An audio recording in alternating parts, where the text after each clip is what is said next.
We here again, we fight to make we better.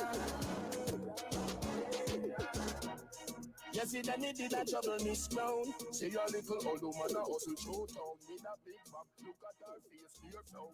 I do feel I'll say, homie make me help out. Travel with I go to the bus, sit down in get up and walk back in our crowd. Me feel proud, so me have to say it out loud. Land in Jamaica, country of the great men, the brave strong woman them. And always remember, we here again, we fight to make we better.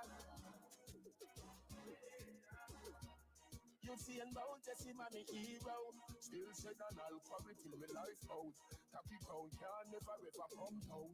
Nana crown they are same way and nana town. Me favorite hero a Paul Bogle. Was a pastor we fight and no like now. Some sharp sacrifice cover us is like cloud. Marcus Garvey philosophy. Then come can be to be the real Marcus Garvey I would like to be. If I may come in an earthquake or a plague or a pestilence or a death or a thief, if we are sure that I can never desert you and make your enemies triumph over you. Realize that not go to hell a million times for you. If I die in Atlanta, I work with all these just then dig it. Long in Jamaica, country of the great men, the brave strong woman them. And always remember, we here again, we fight to make we better. You see that me did a trouble Miss Brown. See your little old woman a hustle through town. With a big bag, look at her face, clear frown. I do feel I'll say, homie make me help out.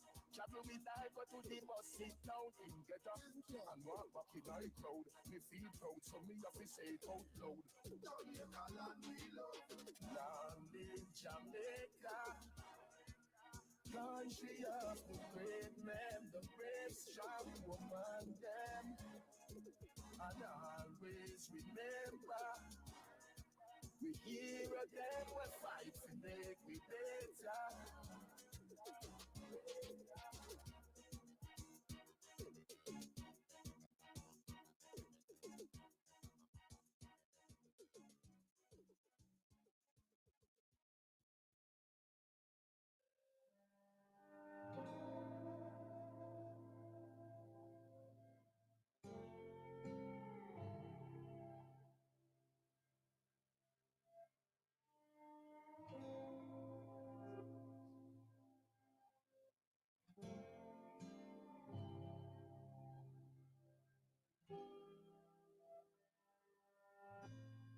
Apareciste de la nada cuando menos lo esperaba. Sentía que algo me faltaba y eras tú que no llegabas. Tan fácil mi boca trabada, nervios que me ocasionabas. Mil pensamientos en mi cama porque siempre me importabas. Ojos violes, tu mirada, que me pierdo en tus pestañas, tan sencilla y no arreglada. Me enamoras con tus mañas, te doy mi esfuerzo y mis ganas, para que tú nunca te vayas, para que tú nunca te vayas.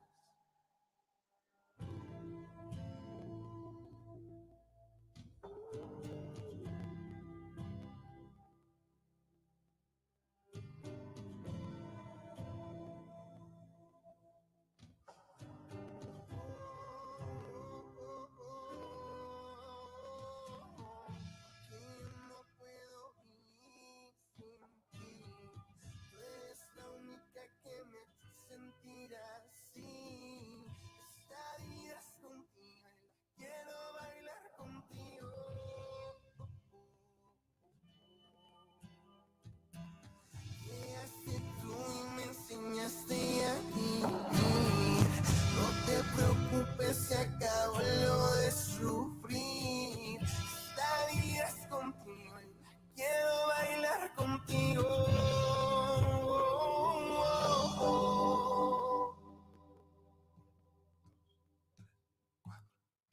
rato en rato me voy enterando que tú quitaste el candado de este corazón dañado.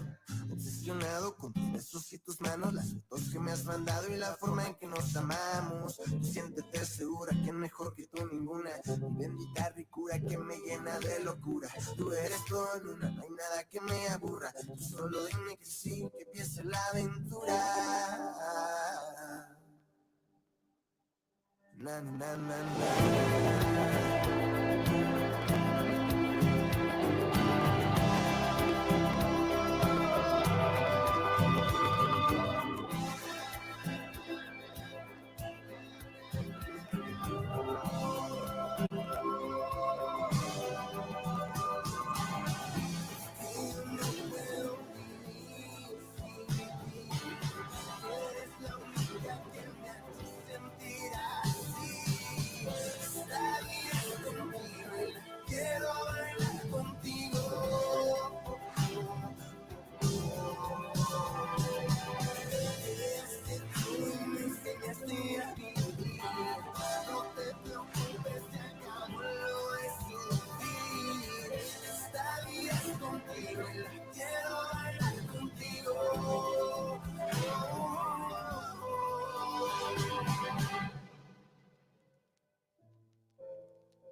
Them hips no lie, neither do I.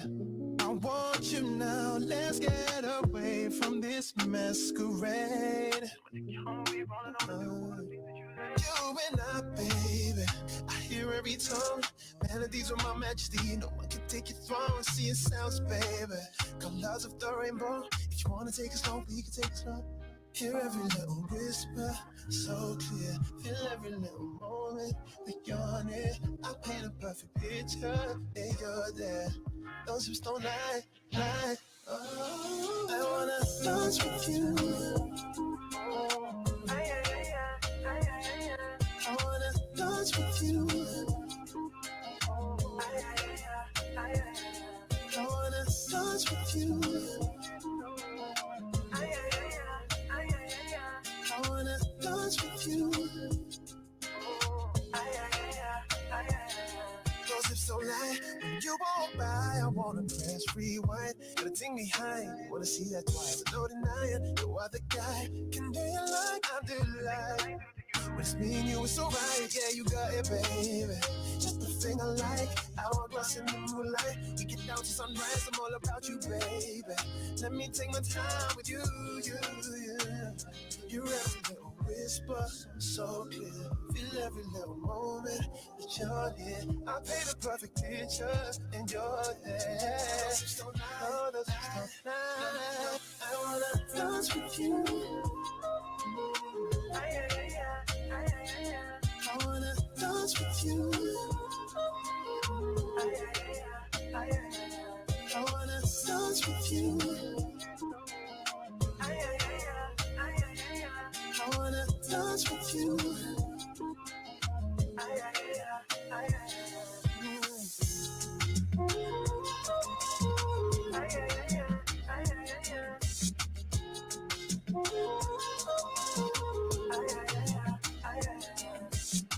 Dance with you.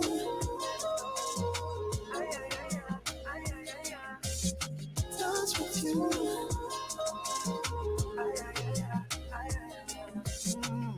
Just lay your body down on these keys. Unconstrained, sweet stories of harmony. They're all I need. All I need. Don't change a thing, just stay right there. You're perfect as you are. I wanna dance with you. I wanna dance with you.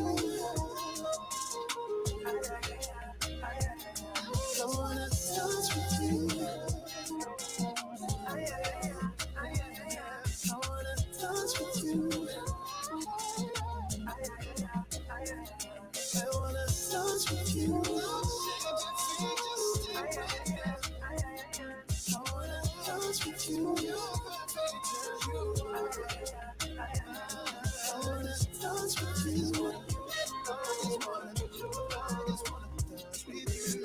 Dance with you.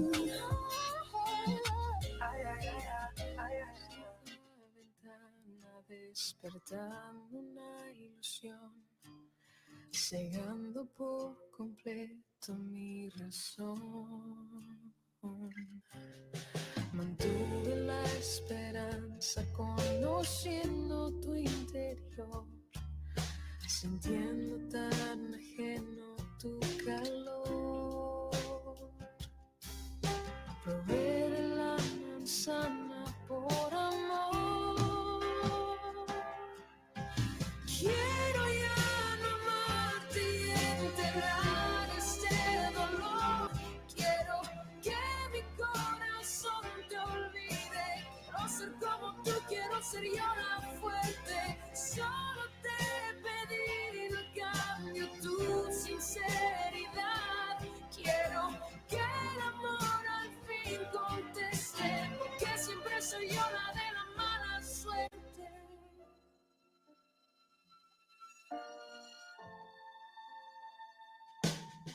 Vienes, me acaricias y te marchas con el sol.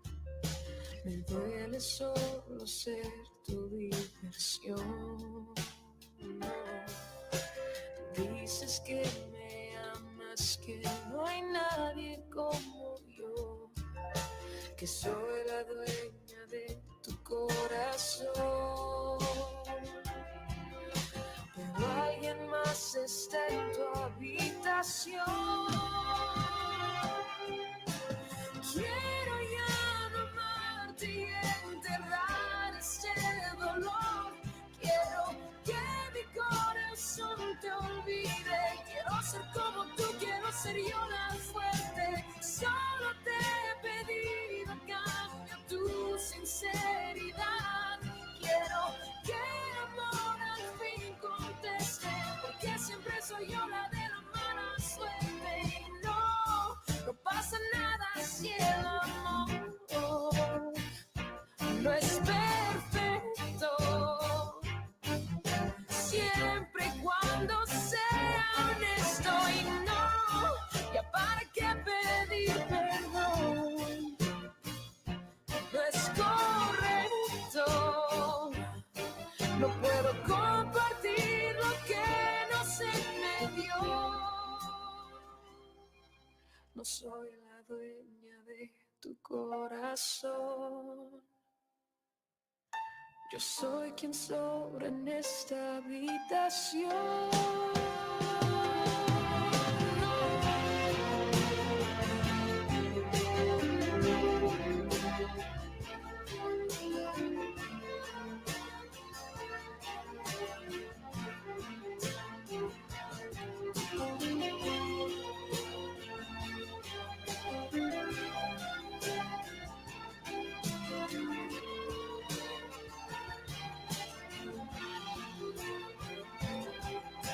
Quiero ya no amarte y enterrar ese dolor. Quiero que mi corazón te olvide. Quiero ser como tú, quiero ser yo la fuerte. Solo te he pedido a cambio tu sinceridad. Quiero que el amor por fin conteste, porque siempre soy yo la de la mala suerte.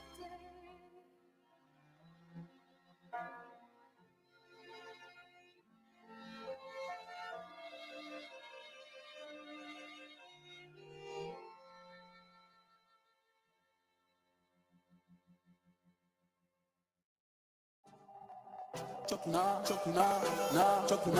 na, real and true. Alex A, game ding dong, ravers up. Watch out. If there's anything standing in my way, yo, Chucky. Haters want to take my soul, but they can't touch it. Why? Cause I don't give a fuck. And if you do, then you're bad luck, yeah. No negativity for me, I stay stress free. Man, I come from mackerel and rice, boy, dumpling and butter. Cook leaf boat, use running at the gutter. Little ranges upon the crib, yeah. Fi walk from me room to bathroom, yeah, fi use umbrella. Man, I make it no one, them I watch it. Who now leech, I learn, say put them money in my pocket. Daddy was a took me and a jacket, so make a boy tired start to see if them no feel me ratchet. Play a game, ask anybody, everybody know me. I no clown, I no puppy show me. I just saw me mommy and me papi grow me. Mother chucker, you have to love me. If there's anything standing in my way, oh, chuck it, chuck it, chuck it. Haters want to take my soul, but they can't touch it, touch it, touch it. Walk high, cause I don't give a fuck. And if you do, then I do what lucky. No negativity for me, I stay stress free. And if you cross me path, me I go tell you chuck you. The long talk, I look something to chuck too. Listen me clearly, if you know say me fearless. If a girl careless, she I go get chucked too. And if you know say me no afraid, never ever scared. No matter what you heard, in a second or a turn, every fly with like a bird. It's who me, just say the word. Cause if there's anything standing in my way, oh chuck it, chuck it, chuck it. Haters want to take my own, but they can't touch it, touch it, touch it. Walk high, cause I don't give a fuck. And if you do, then I do what lucky. No negativity for me, I stay stress free.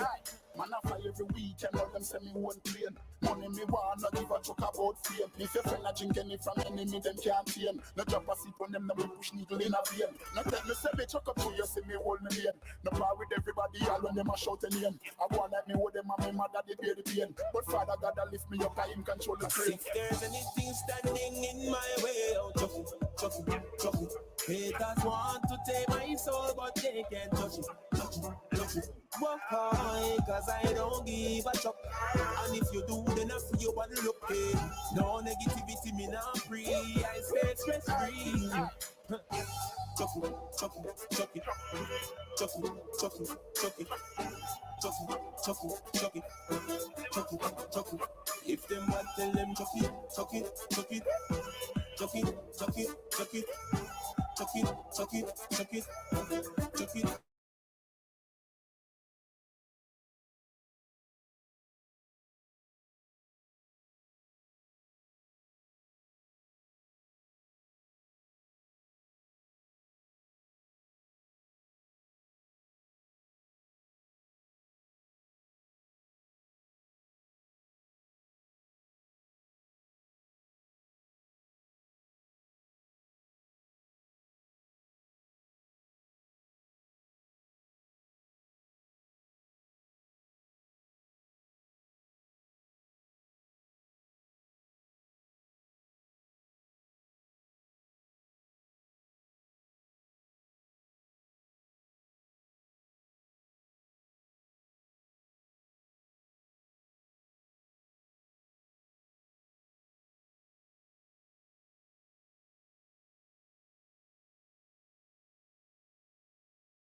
If you thought we already amplified Sacramento, think again. Let's get a little bit louder. This year, Gotta get a little bit louder. we're turning it all the way up. Turn it up. Let's just see how high we can go. Turn it up. No stopping till we lose our control. Turn it up until we feel it down in our soul. Turn it up.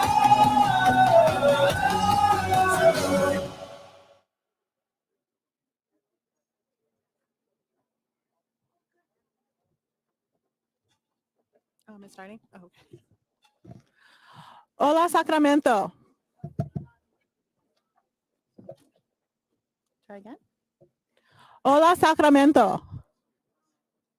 Well, we know I'm trying to say hi.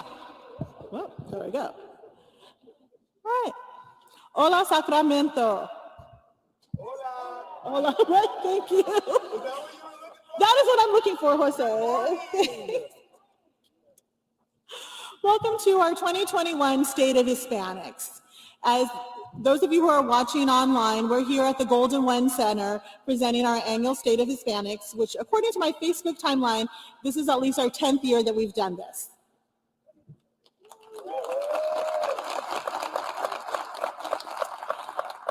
My name is Kathy Rodriguez-Aguirre, and I have the pleasure to serve as the President and CEO of the Sacramento Hispanic Chamber of Commerce. As a proud daughter of an immigrant, a proud Sacramento resident, an Americana who is Latina, I thank you for joining us today for our contribution to Hispanic Heritage Month. Although I celebrate Nuestra Comunidad and the impact we make in our region every day, I appreciate a month to amplify our celebration. I just want to take a moment right now because when I was standing here with Councilmember Valenzuela and others, we looked around and said, like, wow, this is where we're at. And I just want to tell you that this morning when I woke up, I was thinking that if I told my 10-year-old self that someday this is where I would be like, what is a Golden One Center and what does that mean? And I think the fact that we're doing State of Hispanics here lets you know the impact that we do have in our region and the importance that we have.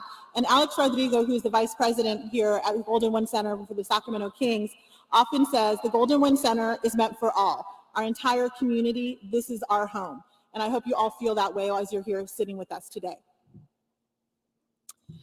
I want to share a few highlights since our State of Hispanic of October 2020. With CARES funding, we were able to expand our capacity and programming. So I want to talk about it. I want to brag a little bit about what our chamber's been doing. Our Promotora program has done 1,800s of outreach since last October. They connected with more than 800 businesses with an emphasis on our commercial corridors of North and South Sacramento and unincorporated areas of Sacramento County.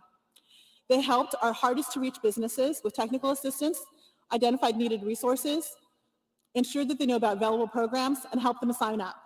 All of this was done in English and in Spanish and with cultural understanding. And this is ongoing. We haven't stopped. 400 hours of one-to-one consulting offered in English and Spanish. Our Emprende program, in partnership with Franklin Boulevard, graduated 33 businesses for our Spanish learners. Our third cohort just started last week. We have 25 businesses and a waiting list. That's how many people came to us and said, you know what, we need help. We want to make sure that our business continues to recover, continues to move forward, continues to grow, and continues to thrive. I want to thank our Northgate Garden Land Neighborhood Association. I see them up here. In the Northgate area, there is no key bid. They reached out at the very beginning and said, you know what, we need help. Can you help us? And they've been incredible partners. And I've made a commitment to them to make sure that they know that that area is never going to be forgotten again, that we're here to advocate for them as we are for all of our Sacramento region and our Latino businesses. I appreciate the fact that they're here today. I want to tell you that with our partnership with Sacramento IEDC, we actually gave small business grants in total of $35,000. So micro grants were given out to small businesses to cover rent, utilities, and that was it. They just got the grant to do what they needed to do. I want to commend my chamber and foundation boards and all the sponsors of Salud Business Awards. Because this year when we came to them and said, our annual business awards, we want to do something a little different, which is actually to do our mission, and that is to recognize our small businesses. That's it. We love our elected officials and all the work that you do. We love all our sponsors and the support you gave. But this year, we focus on the small businesses because we figured they're the ones, if they made it into 2021, deserve that recognition. And so we did. So we recognized La Carniceria Lopez on Franklin, 524 Restaurant in Northgate, La Jerezana Bakery in Rio Linda, and Ernesto Delgado and his multiple restaurants that he has in downtown Carmichael and West Sacramento. All of them shared the same thing. When we gave them the award, they all said, you know what, we've been working hard for many, many years. Some of them up to 40 years. And all we've been doing is trying to work for our families. And we didn't think anyone noticed what we were doing. And I can't tell you how proud it makes me that we did notice, and we recognized them, and we celebrated them, and we gave them a grant. And more importantly, Telemundo made a televised production that was shown through the entire Central Valley. And each of those businesses contacted me and let me know that there was extra foot traffic this year, that more people came to them from other areas to do business with them, because that's what we're about, making sure we're growing business. And we're taking every point that we can to make sure that that happens. So thank you, Telemundo, for that. Cameron Law is here from the executive director for the Center for Carlson Center for Innovation and Entrepreneurship. I want to let you know on October 5th, we're starting a new program with them. They have an entrepreneurship certificate program. Our Level Up program is partnered with them, and we're going to sponsor 10 to 15 businesses to go through this program with them. So now our businesses will have this additional resource of Sacramento State. It will count for continuing education units. They will have access to additional networks. They're going to expand, and they're going to find out about resources that they never knew existed. And that's what we're doing. Again, we're making sure our businesses receive the resources with our partners to make this happen. So very excited. And I want to let you know, I know there's a lot of good things, and I am going to talk a little bit. Again, one more brag, because you know what, we got to do this. So we're listening to our businesses, and we know that access to capital continues to be the #1 need. So this is just a little sneak preview. In a few weeks, we're going to announce a new program, Acceso Sacramento, and it's going to be our solution to do a small business grant and loan program through our chamber. So stay tuned, because we're really here to make sure that we're servicing all in the best way possible. A year ago, we had high hopes that by now we would be past the pandemic, be able to gather without worry, and our businesses would be bustling. And we'll be sharing stories of how we made it through that weird time when time seemed to stop. Well, we're not as far along as we hoped. But I want to share this too, and I want to give credit to my board, because instead of sitting back, they said, hey, we understand that the way business recovery is really going to happen is we've got to get through this pandemic. We've got to get these numbers lower here for COVID for our Latino community. And this is what they did. Caroline Caballas, Esmeralda Peña, Phil Garcia, they pulled ranks and said, you know what, we're going to go out and we're going to help La Familia with pop-up clinics. We're going to go out and direct traffic. We're going to get people signed up to make sure they get vaccinations. So what we're doing here is more than our business services. We also became vaccination clinics over this past year. So I want to commend them for that, because everywhere we're looking for the gaps and making sure they're filling them and that we're doing the work that needs to be done. So I want to thank the board members that have been making sure with their forefront to make that happen.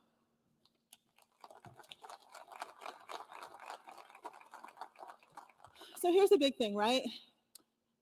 We now realize we're not going to go back to normal, or even what we thought was a new normal. And that's okay, because as a Hispanic community, we've never known a community that goes backwards. We're always going forward. And I've been inspired by the stories of individuals and businesses who took brave steps to move forward this past year, who took less so there would be enough for their families and employees, who kept working so that we would have the products and services needed for our own families, who opened or expanded businesses to create more opportunities. And as you read through this report that each of you received, you'll see one quote that I love, and it's from Jonathan Hernandez, who in response to Latinos in the economy said, we may not run it, but we surely keep it running. And I think that's a theme that I want you to hang on to as we talk about this report today. Our Hispanic community has been the quiet engine that in our economy long before the pandemic. And it's Hispanic Heritage Month. And some of you know that JLo is my hero, so I think it's okay to quote her and say, it's time for us to get loud. So yeah. So this inaugural Latino Economic Report that we are releasing today is the first comprehensive profile of our Hispanic community across the 6-county region. We chose Sacramento State, the Anchor University for Sacramento, and the Institute of Research to do this work with us. And we really just gave them one question. What is the profile of the Hispanic community in the greater Sacramento region? So I want to thank Shannon Williams and her team for saying yes to this project. Our SHCC Vice President Juan Novello, along with Rita Gallardo-Good, brought together stakeholders, and they went through their findings and they reviewed them and they discussed them. They discussed them passionately. We are a very passionate community. They took breaks, they came back, they had more discussions, and then they talked about what the data said should be the priorities. And you'll see on page 22, there's a regional Hispanic economic agenda. We're not just presenting a report, we're presenting a course of action. I want to thank Jamie from Threefold Communications, because when we told her about this work and said, what do you think about helping us put this booklet together so it's digestible for the community? She said, yes. And then I have to be honest, she sent me the quote and I said, maybe next year we'll come back to you. And I got to give Jamie credit. What she said was like, this is so important. We need to be a part of it. We'll figure it out. So what you're seeing in your hands right now is also work from Threefold Communications. Sierra Health Foundation.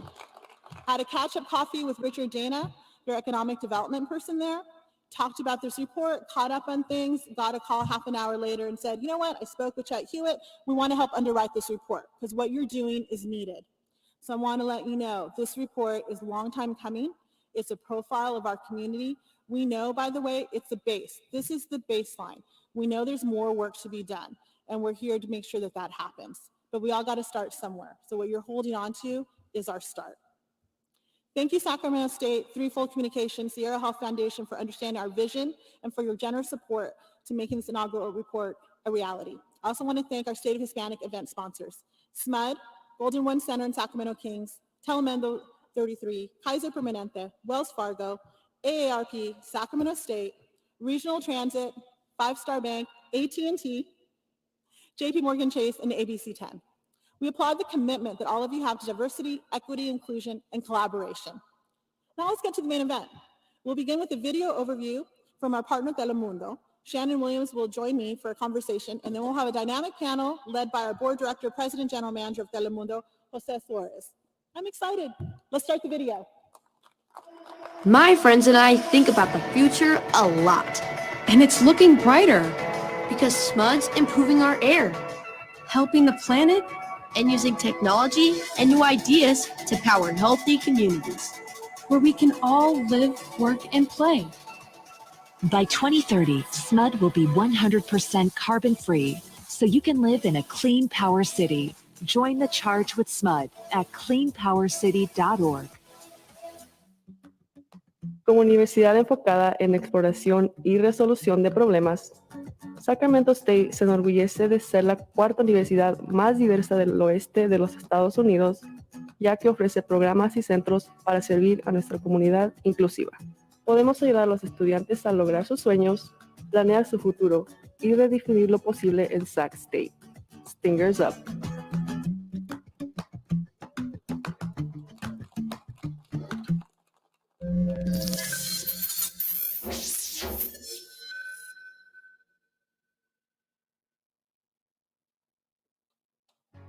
The Sacramento Hispanic Chamber of Commerce is committed to support our communities across the Sacramento region.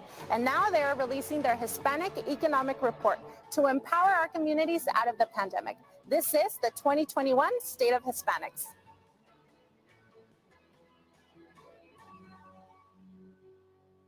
It is time we openly and directly address the racial and economic divide across our region. If we want to make systematic changes, we need to understand where our Hispanic community stands today so we can build a better future for our families. The Hispanic Economic Report is designed to serve as a tool to drive economic growth across the region. It provides you with a baseline of data and opportunities to help you make informed decisions. This report is our investment towards transforming the future prosperity for our Hispanic community. I invite you to imagine a region where the economic contributions of our community are recognized. Intentional investment is made in our growth, and everyone wins because the state of our Hispanic community is determined by us.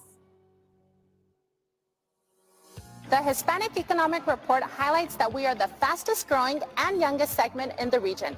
It's time to invest in our communities, provide opportunities, and expand our economic prosperity at every level. Because what's good for Hispanics is good for everyone.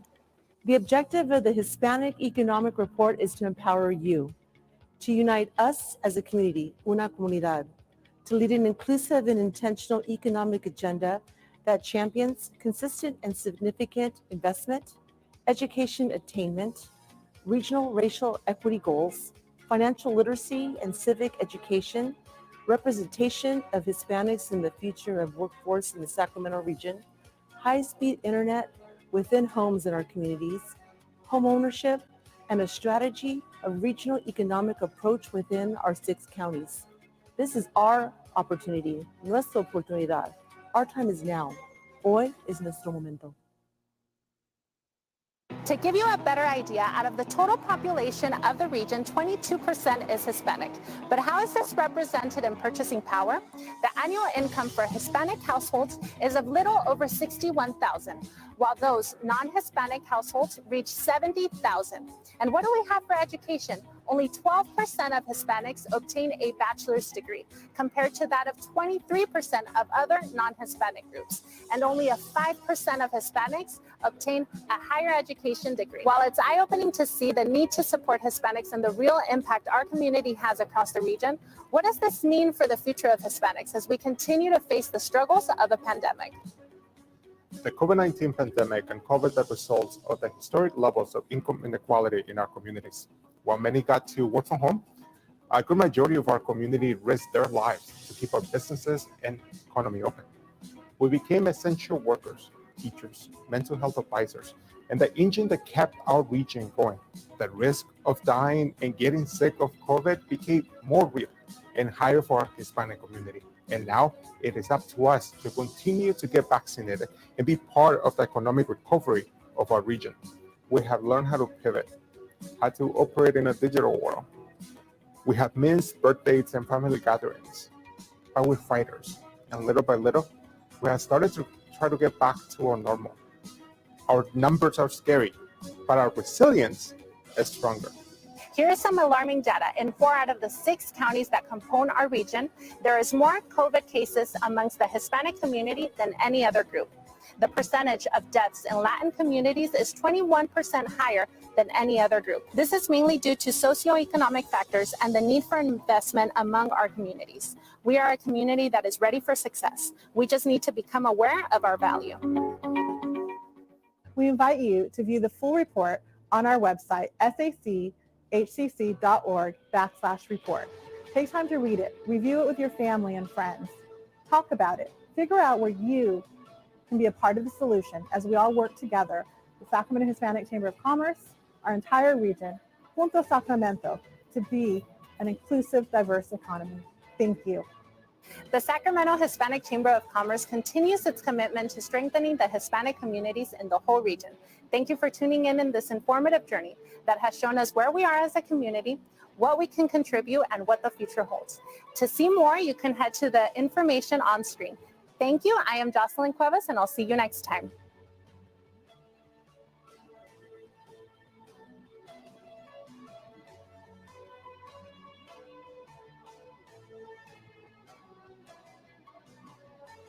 Hit it. That's what I'm talking about.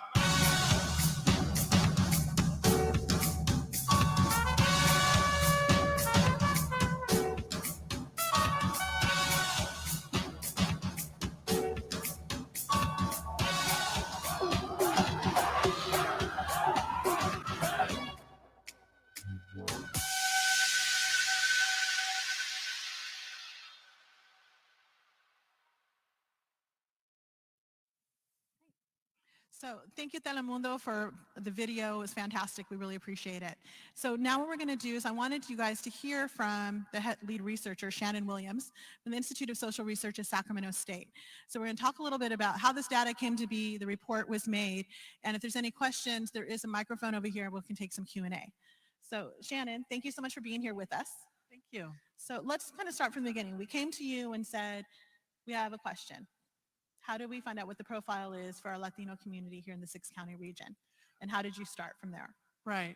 So one of the things that we wanted to do is we actually modeled it after Long Beach, who did a similar type of report. And I think the goal was to provide a really broad overview and also a foundation to move forward. So what we did is we used the census data and looked at the region, the 6-county region. One of the things that distinguished our report from the Long Beach is that it's a regional approach as opposed to just an urban center. So we went and we basically pulled the data from the census, and we used the public access micro data set so we could look specifically at indicators that are affecting people who identified as Hispanic. Is there anything when you were doing this and putting this together that you found surprising as you were working through this? I think think that's a good question. I'm always surprised, so I wanted to point out that these are averages. And we know that there are, an incredible amount of diversity within the Hispanic population. And so when we use averages or overall population statistics just to give a benchmark, because often when if we talk about the status, say, of Hispanics, people say, well, I know somebody who's a millionaire, and I know someone who has a doctorate. And it's like, fantastic. But what we need to do to start the conversation is to talk about the population as a whole and to talk about averages. And then that way we can see over time changes and trends. So that's really the point of looking at census data.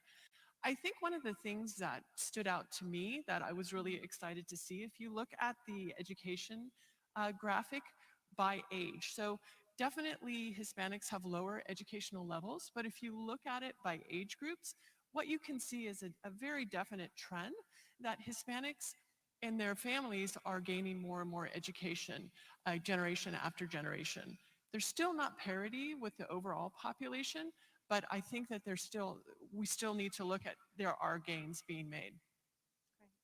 So one of the other things with this, when people do this type of report and gather this data, what is usually the reason for it, and what are next steps when people get this?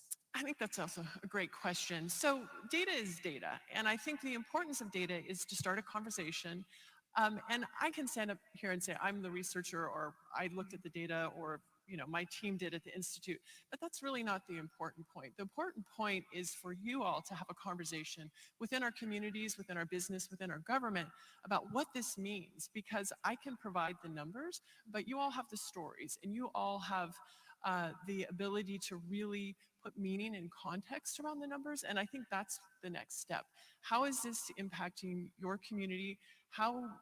What are the entry points in which you can make change? And I think that's really the important part of the data. Did you think, in reviewing this as you do work in like other demographics, did we kind of fall in line? Did you see that there was, more gaps when you look at it? I think that's a good question. I would say because it's a regional perspective, it's very broad. I think it is interesting to look at the different averages across the counties. As we know, again, if you look at El Dorado County versus Yolo County, but what you also see is that there are different occupations within those counties. And so that's where you see the variation in some of the numbers. So again, we're taking a regional approach. There's a lot of diversity within that region, but it does set a baseline. Right. And so, and that's what we've shared, that this is a baseline report. So when we look at this, where do you think we can build? I think kind of digging in and looking at the different subgroups within the population would be really helpful to see. We kind of know what communities are of most need, but looking sort of at a more granular level, I think is the next step. I think we've also talked with our Sac State colleagues about really looking and focusing at businesses. Unfortunately, the census stopped collecting data on small businesses, I think in 2012. But what we may be able to do is to help to gather that information to really get a clear profile of what's going on in enterprise and in the economy.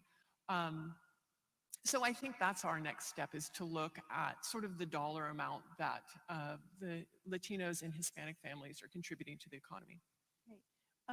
There's a few interesting things in here for me, and I know that all of you have this in as you look at it. So, our intent from this was really, when we go to our electeds, when we go to places to advocate, that we have something that we can come back and say, we're saying this because we got the data, and this is why the investment is important. What I found really interesting is actually just at the very beginning. It was the Hispanic citizenship and birth facts on here. And that it was looking at this, that 94% of under 18 are actually US citizens. And when we look at 18 plus, it's, actually 78%, right? So the numbers are a lot higher than I think a lot of the narratives that are out there. And I like to say that, including myself, as my dad, immigrated here from Mexico, that all of us have this immigrant story in our lives. We all have that one person that gave up everything to come here and start a new life. But when I look at this, it lets me know that maybe this is why sometimes they're not hitting our community, because it's actually much more diverse in it. I know that the last couple elections, when they did polls and asked what's important to you in the Hispanic community, at the top actually was the economy, jobs, education, healthcare, and then we hit to immigration. And so it's exactly what you said. We're much more multifaceted than I think that people realize. And so when we look at policy and when we're building, that this is giving an opportunity to come back and say, well, actually something very important, this next voters block is coming up, and maybe we need to look at the way we're addressing them and working with this group.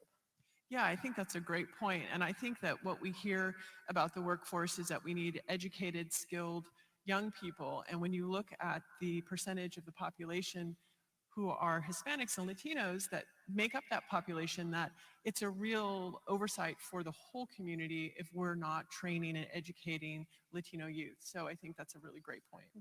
Yeah, so I was just looking at someone else's data last night, NBC News, and saw that in New Mexico and California, half the population under 18 is Latino. And I had a news reporter just ask me a little bit earlier before all of you came in the room, why is this important to the community as a whole? And exactly what you said, if we don't look at where we're training the next workforce for the jobs of tomorrow that we all talk to, are we making those investments in there? Then the reality is that not everyone is going to thrive, because it's really dependent on making sure that we're investing here in this community. So our success is really going to be everyone's success. For sure. And I think that there are real barriers when we talk about having a pathway for folks. I'm a first generation college graduate, and it's challenging. And so I think, institutions like Sac State and the community colleges are really addressing those needs and really looking at what are the barriers for people to succeed. And so I think that this report really helps inform that conversation. So we actually have a microphone here, so I want to let everyone know if there's someone that has any questions. Alma's right here, and so you can feel free to come this way. She can also probably take it off and walk a little bit if she need to. So I just want to make sure you guys are aware of that.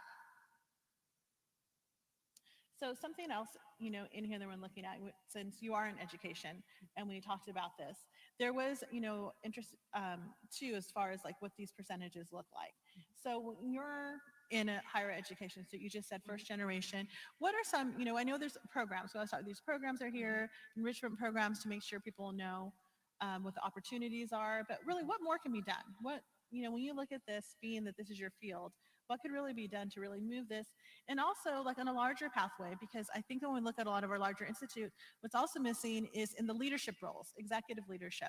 We don't see a Hispanic representation. So what's a pathway that we could do to make sure that happens? Oh my goodness, this is a big question. And I have some of my colleagues here that could probably answer it much better. They can jump in.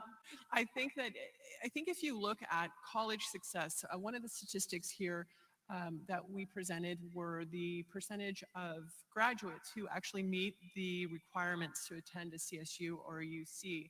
And so what you see is even if the youth are graduating, they may not be prepared to go into a four-year institution. So I think there are a couple things. One is just raising awareness. As somebody who was a first-generation college student, I think there's a lot of even the notion of there are requirements that you have to do in addition to graduating to go on and be successful. But I know that there are also in the community college a lot of scaffolding programs that help students bridge into a four-year institution. So I think things are being made, and I think that advances are being made, but I think that everything comes down to resources and focus and commitment. And I do think that I know at Sac State we're really committed to helping the Hispanic population. Do you think that, for us, this is going to be really incredibly important. Many of our partners, going here and that have this data. I'm just curious, in your experience, does this work? We've made a big investment in this. We're going to utilize to move forward. Can this really transform policy and make change? That's a great question, especially someone who's really invested in that question. I'm a bit of a data wonk. Yes, I think that more and more legislators are looking for data-based policy decisions. People want to know is this really going to make a difference? Where is there a need? And to have really that baseline. So I love presenting data to community and clients and organizations because it's really sort of a mirror in which you can reflect and then you can take action. And really this is all about taking action. Again, data is static, but hopefully it's going to spur a lot of conversations and a lot of policy changes to really address some of the disparities here. Thank you, Shannon. I see attempts to get in line here for Q&A. Hello, can you hear me? So I'm Lydia Ramirez, and I am the chair of the board. So thank you for all of your work on all of this. The question I have is, you said this was based off of a similar project at Long Beach State. I'm curious how Long Beach, the city, the county, the education system there, how did they take this report and potentially use it for the betterment of the Hispanic population down there? That is a great report, and Rita would probably be the best person to answer this. But it has really spurred a lot of, Professor Steinmetz, am I right, Rita, was really the champion of this report. And we've had conversations about really rolling a similar type of report out to other CSUs and other communities in order for it to be sort of a lesson learned type of situation. But Rita is going to take the mic and give you an overview. Yeah, that's a great question. The CSU Long Beach did the report with Centro, which is a Latino group that predominantly works within the city of Long Beach, and with the support of the city council and other community-based organizations, created support that amounted to policy changes, programming. Also, the professor mentioned that there were also impacts within the community college, Long Beach Unified School District, and CSU. They have a promise from the elementary through community college to CSU to ensure that students have, in conjunction with the legislature, funds to be able to ensure that students within the Long Beach Unified School District can accomplish their bachelor's, but also support systems were put in place. So these are the type of activities that over the last 9 to 10 years of their report have made incredible changes within that region, but also the numbers are starting to come back that there is real progress being made. Thank you. Thank you. So Shannon, I don't hope you don't mind. I'm going to do an impromptu thing because sure, it's always good. It's actually, you'll be fine. Lydia Ramirez, who's our board chair, I hope you guys don't mind, but I'm going to call her up onto the stage and have her join in this conversation.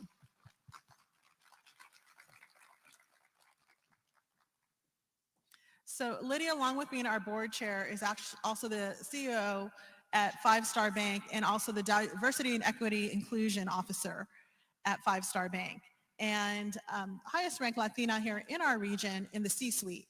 So I'm giving her all of this because everyone should know, right? She's powerhouse. But Lydia, the reason I want you on here, as someone in this leadership role, you're in the C-suite, in the banking industry, finance, right? When you look at this data, how do you think it's going to help change the profession that you're in?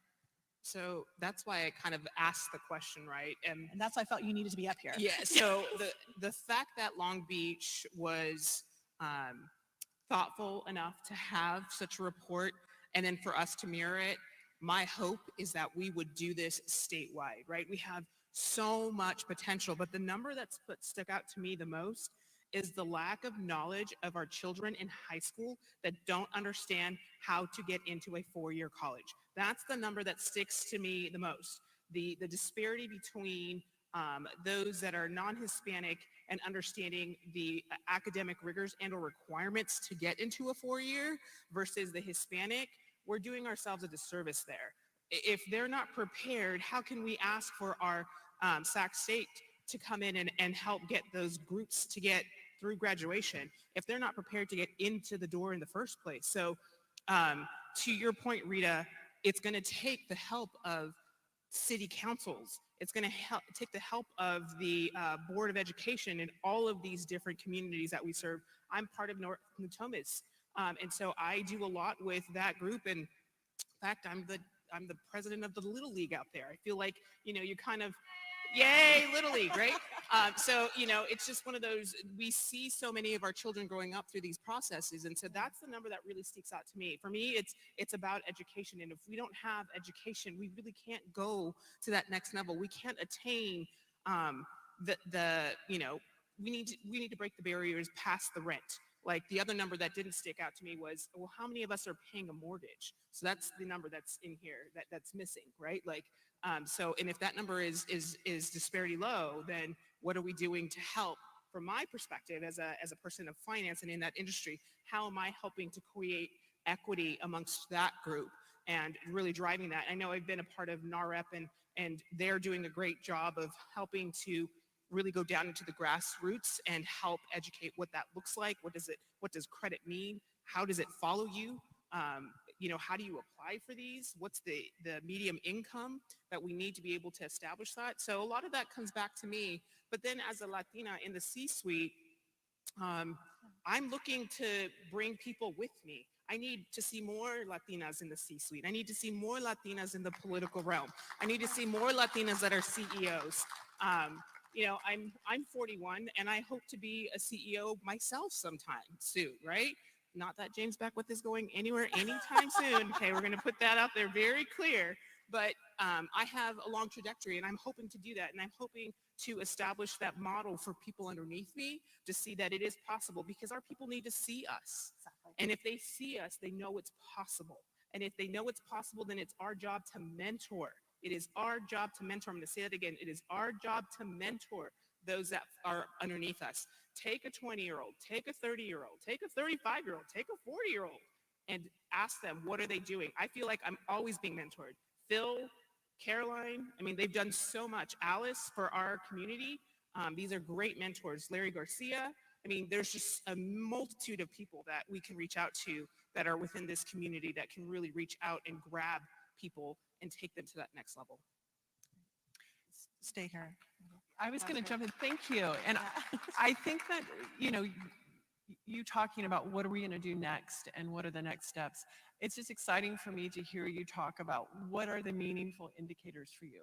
So home ownership, that's something that we can get. And I think that having this, again, this is a baseline, and having this ongoing conversation with stakeholders, people in the community, what are the meaningful demographics and indicators and metrics that we can collect, then you can say, oh my goodness, in this community, the home ownership is 20% lower. I'm making this up, y'all. So, but I think that's really helpful, and that's an actionable data point. And so that in the next iteration, I think that's what we were talking about.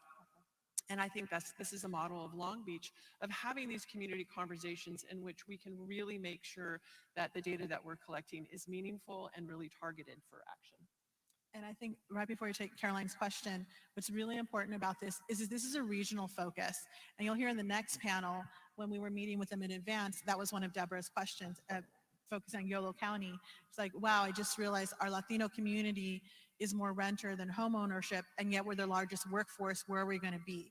And their question to be able to be set policy about what does affordable housing look like? What does the next housing look like? And so it's already spurring conversations like that. And so I think that that's what's really great about having this. Caroline. Let me take off my Cal Aggie mask. Yay.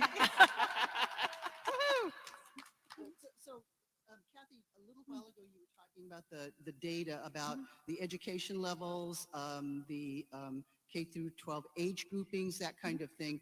And you talked a little bit, you touched on the kind of the issue about where is the workforce of the future. And my question really, which Lydia, really, I thank you so much for your great response, is so who are the stakeholders who should be concerned about the data? Who should be concerned about who's coming up in the education system? If 40% of our school system K through 12 is Latino, should the business community be here? Who are those stakeholders who have such a vested interest? And if they're not here today, how do we get them into a more in-depth conversation to be concerned about how our community is going to impact all of their futures, both private as well as government sector? Well, Caroline, for starters, I hope that this is ringing a big alarm bell. Like when you look at this and realize this is where the workforce is coming from, any industry that is not taking time to look here and figure out how to invest in this community and making sure that they know about these, what we call the jobs of tomorrow. I see Jose from SMUD somewhere here. We're talking about the California Mobility Center, Aggie Square. There's all these commitments of new jobs coming in. Well, we're making sure that we're going back, that into the school system and making sure that they know that there's opportunity here. What training do they need? What the access is? Lydia said it best, and it always comes back to this, right? It's a representation. People need to see us in these roles to know it's possible. So we need to be reaching back.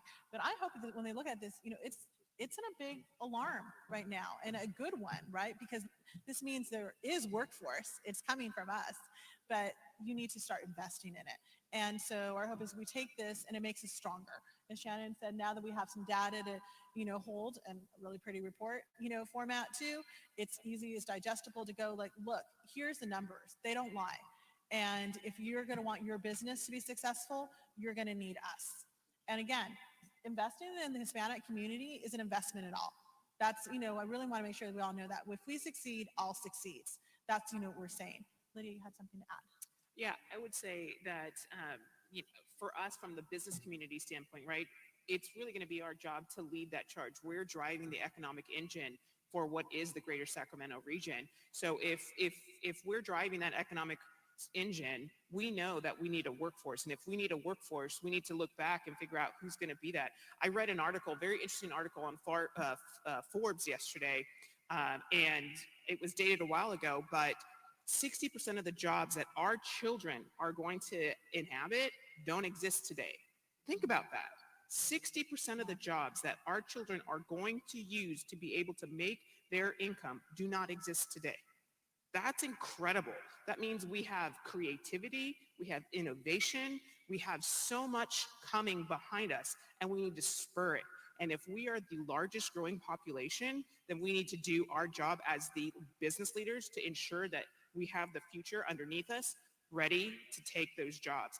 And giving the opportunity to be creative and innovative is going to be the reason how we get there. So DE&I representation, diversity and inclusion is going to be a bigger part of this journey. It is a journey. It's not an endpoint. It will continue to be something that we need to talk about every single day and at every meeting that we're a part of. I want to come back to that. But Esmeralda, that's your question. All right, Esmeralda Pena, Stingers up. Oh, Homegrown here at Sac State. Lydia, great point on the education, but I do also want to remind everyone that K through 12 is very important. We can mentor 30, 40, 50, and ongoing as you and I continue to receive mentorship from our great leaders such as Caroline, Eric Guerra, Phil, everyone. But I think we also got to remember K through 12. I have a cousin that lives in Yolo County. She's attending school, getting ready to get into Sac State, asking me for advice. She informed me that out of her whole class of 15, she is the only one that's going to go to college. The majority of that classroom is Latino or Latina. So I think it's important that it's relevant that we look at the K through 12 and how can we support that community as well. I would also encourage a different kind of conversation too. We are growing in a digital age. And one of the things that Google has done really well is taking a workforce and developing programs within their specific scope and creating a very viable future for these individuals. So, the creativity, the innovation, the next iteration of what education looks like, we need to be open to have that conversation. What does that look like? How do we make sure that we're providing viable jobs? How do we ensure that as the Sacramento region is growing, that we're bringing communities and companies that don't exist here today, but can exist tomorrow to bring profitable jobs, like jobs that are creating medium incomes of 80 to 100,000. Now that would be huge. And I know that, we're gonna have Barry here on our panel. And a representative. And so, those are going to be questions that we want to talk through. And it all leads back to, we're the growing workforce. So how do we get our presence in the door? How do we get our foot in the door? How do we make sure that, we're here to drive that medium income higher so that it is a livable wage, so that they can create home ownership, that instead of tracking rent numbers, we're tracking mortgage numbers. That's the next iteration of this report. So, Amanda, before we go there, I want to hit something that you said, Lydia. It's a diversity, equity, and inclusion, which is one of the many hats that you wear over at Five Star Bank. So probably in the past 2 years, this has become, a new role of many companies. And I think it's safe to say that the majority of us, though, have been living and breathing in this. So what do you really see this role? And do you think that what makes it something that can be transformative, for those that have decided to invest in this, rather than like we're checking a box and saying that we have this? So, I mean, I think the workforce disparity is a very clear indicator why diversity workforce diversity DE&I is an important component. I know, along with every other company that's out here and represented here, so many of us are putting now hiring, right? Because we're looking for a workforce to come into our doors. And in order to be able to do that, we need to think about things creatively. So are we reaching into our CSU system? Are we reaching into our UC system? Do we have programs? Do we have innovation to be able to spur some of that stuff? Do we have a connection to the Los Rios group and figuring out how do we get those individuals? To Esmeralda's point, do we have connections straight into the K through 12? Crystal Ray is a great example of that innovation. So, what are we doing to be able to do that? And so I would say for those that are part of that DE&I conversation, and frankly, every single person in this room is part of that conversation, or else you wouldn't be here trying to understand, what these numbers mean. So for me, as a representative of Five Star Bank and leading this charge, it's really about developing that workforce and figuring out how do we create the next generation banker, because the banking of today is not going to be the banking of tomorrow. The digital component is going to be huge. FinTech is growing. And so it's exciting time for all of us. And it's really about being open to the change, to the possibility, and driving that. And being able to do that creatively takes a different voice at the table. And for all of my white counterparts, I say, open the door. Open the door and let somebody else come in and share their voice, because I promise you, it'll add to your bottom line. Thank you, Lydia. Thank you for being so willing to come and jump on stage too. Right, that's better. So Shannon, having heard this conversation, you were the ringleader for doing this research, with us. There's always so much more that needs to be done here, but how do you feel now? You've seen this, you've heard this. What kind of mark would you give us now here moving forward? Yes. Okay, no teaching responsibilities. Yeah. No, I just think it's exciting. It's exciting to hear about, how you see the data, how the plans for moving forward. And I think it's, again, this is the whole idea, is to provide data and information for action. And so I'm really looking forward to seeing what comes of this in the next year. Well, thank you. I do want to point out, Alma? Miguel, do you have a question? Yes, I do. Please. Buenos días a todos. Mi nombre es Miguel Borges. Yo represento de Primera Mano Magazine. Tengo una pregunta. Lily's going to help me to translate.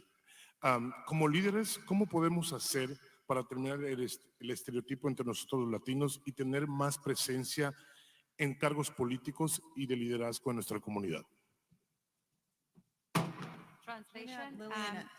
As leaders, how would you help diminish or basically terminate the stereotypes between or among Hispanics and with the general population to obtain more political and leadership roles? So what I heard was, how do we open the door for leadership opportunities? Is that what I'm hearing? Yeah. So I will speak to, I know that we have Nuevo Época as a leadership opportunity for those that are looking for opportunity. It's a fantastic group. In fact, our very own Juan Novelo was part of that inaugural group. So, we have that. We have, and I would encourage other opportunities. You have Leadership Sacramento that's been a part of it. So if you're looking to figure out who are the different leaders in different industries and you want to start breaking down those barriers from a DE&I perspective, Leadership Sacramento is a great component. ALF is another great leadership component of what Sacramento has to offer. I would take a look at, how do I get myself prepared for those different programs, reach out to those that have been a part of it. Right now, I'm actually a part of Leadership Sacramento 21 currently, and it's been a fantastic opportunity. And so I would say reach out. There's mentorship opportunities for sure. And to those that are younger that just don't maybe know how to get started, LinkedIn is your best friend. I'm always accepting invitations to younger individuals that just want to ask some questions and curious about my journey. And I'm excited that I'll be delivering kind of my journey to SMUD as part of their Hispanic heritage with the ERG resource group. So I'm really excited for that opportunity. So, getting in front of as many people, not being afraid to ask the question, and really driving your own, whatever you feel, you're driving your own passion, really. If you are passionate about a specific thing, then find somebody that's leading the charge and ask the question. Yeah, and just to follow up on that really quickly, when Lydia says, I always tell people, don't forget to just bring someone with you, and don't let someone tell you that there's no room. I always tell people, like, I carry an extra chair, and I'm Latina and used to big family outings, and I can make room wherever there's at. So, right? So you got to do that. Make sure you take someone with you. You talk about them. We have people that whenever a job opportunity comes up and they're saying, do you know someone? If you really do, reach out to that person and let them know, hey, there's a job opportunity here. I want to support you in it. I'm constantly looking for that next best spot for any of my mentees that are coming through. It's a real responsibility that I know I share with Lydia, that we want to make sure that we're really, bringing everyone up with us. There is plenty of room and there's enough light for everyone. And I think it's really important that we always, carry that message. And that's really what's going to, bring new leadership, into the fold. Okay. All right. Well, thank you both, Shannon, and thank you, Lydia, for always being willing to to jump in where I need you. I really appreciate it. We are going to move on to our next panel, but first, I think we have a short promo spot to share with you, and then we'll have Jose Suarez come up here for our next keynote panel. Thank you.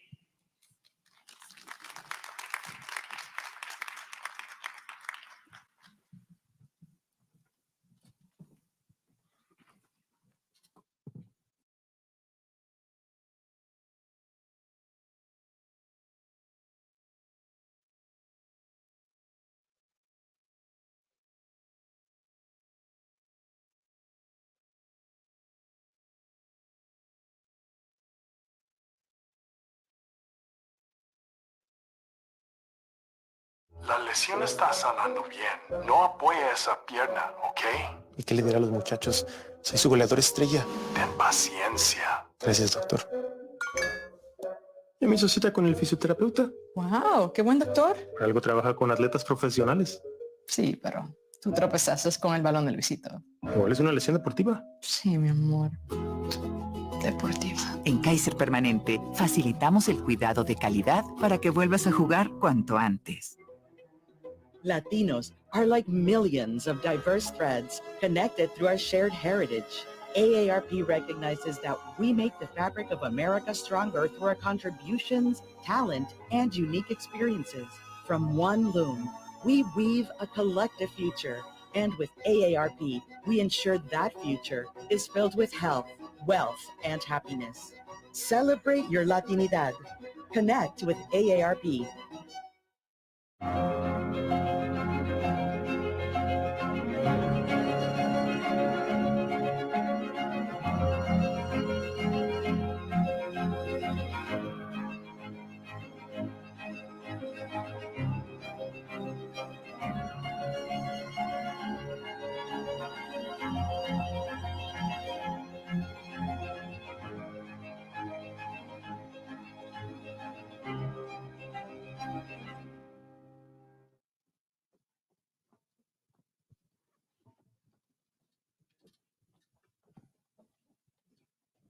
Hi, good morning again, everyone. How are you all? Are y'all having a good day? This is huge. We're going to give a second for our esteemed panel to get up here and get situated. Alex, I am in awe of this facility. This wall, I need it for the TV station. It's absolutely incredible. And you know, it's funny, I always thought that if I was going to be in a setting like this, I'd be performing in concert, right? For some, I don't know what kind of concert, but I would be performing in concert. But you know what? We're here today for an even more important reason. It's to celebrate each other and celebrate our contributions. I think after 18 months of a pandemic that we've seen, we've gone from marginalized workers to being essential workers, and it's very exciting.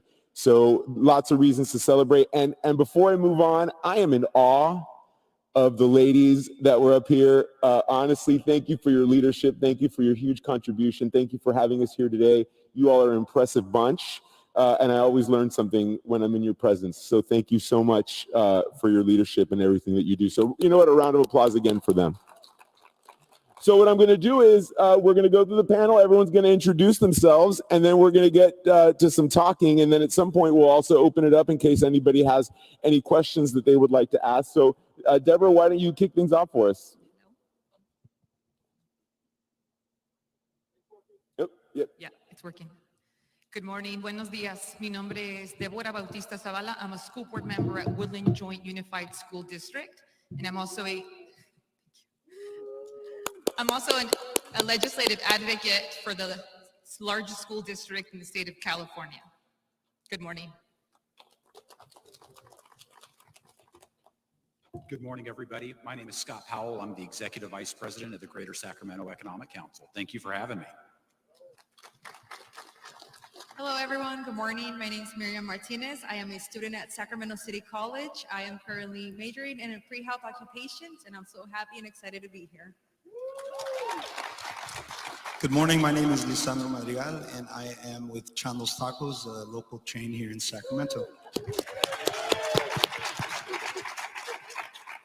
Good morning. Can everybody hear me?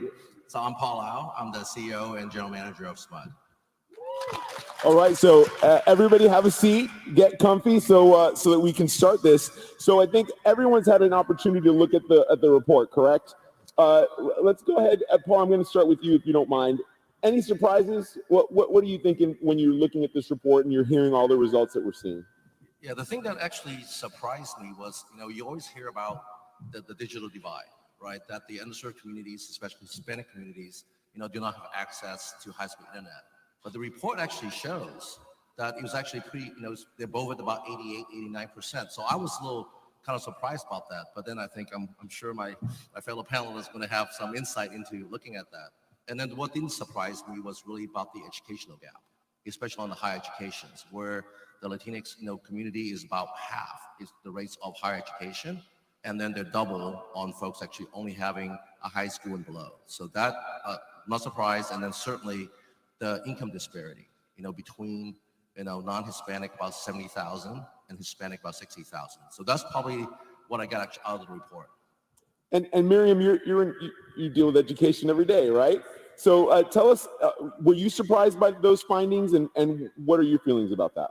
So I was actually very not surprised, just because I know my Hispanic culture, they are underrepresented in the education system mostly. We try so hard, as a student, I try so hard to find resources where it can help me succeed, such as leadership, mentorship. And so I think it's hard to, as a Hispanic person, trying to come up for our culture of so much, what's that word I'm looking for? I guess resources to keep going out of our way of not staying on no offense to our construction workers or any hand labor, but just to stay away from that and focus on our education specifically. Okay. And Lisandro, what about you? What are you thinking when you see this report? I wasn't surprised. This is the Chandos community. I was excited to be a part of this because I was born in Sutter County. I grew up in the Yuba County, and I have businesses in each of the other counties that were part of this report.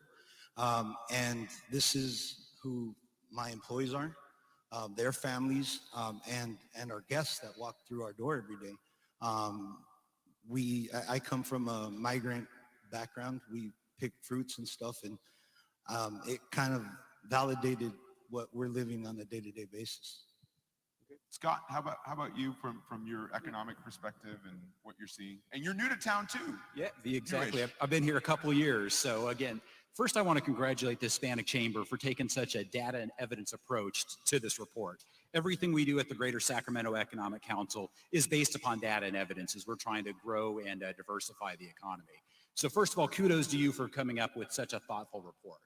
So what really surprised me was looking at the delta on the the median income between Hispanic and non-Hispanic. It trended over the time roughly about $20,000 or about 25%. And then when you go back into the report and you actually see where the Hispanic community is overrepresented and underrepresented on job categories, it isn't as surprising. What's really concerning to me is when you start looking at the jobs that are going to be the industries of the future, that they're all in the underweight category. And as a community, that's where I kind of focused on of where on the agenda that does a great job of starting to address educational and economic opportunity to get training so that, the community can have access to those type of opportunities. And really the opportunity in some cases to create these new jobs, right? Absolutely. I mean, it was said earlier, the jobs of the future don't exist today. And the important thing is to be looking at stackable skills and also how and which do we learn how to learn. That's the most important skill anybody can take, whether you're 5 years old or you're 45 like myself, or 44. Really figuring out how to learn and to grow and always be a student to continue to learn. And Deborah, what steps are you all taking in order to help sort of grow that and really help the educational experience to really make a difference? Well, that's a great question. I was prepared to answer the first question, but I'll answer Well, that one. you can do both. How about you do both? I'm very well prepared.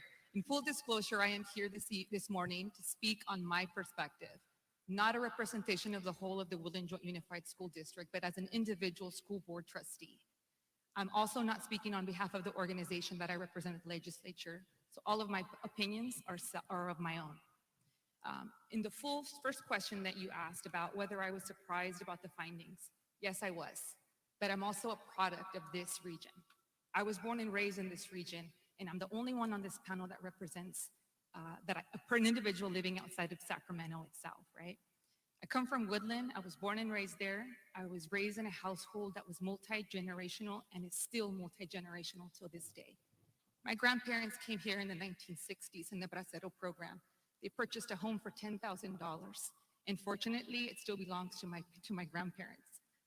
I have to tell you that by this report, I was surprised to see that 30% of our population is under the age of 18.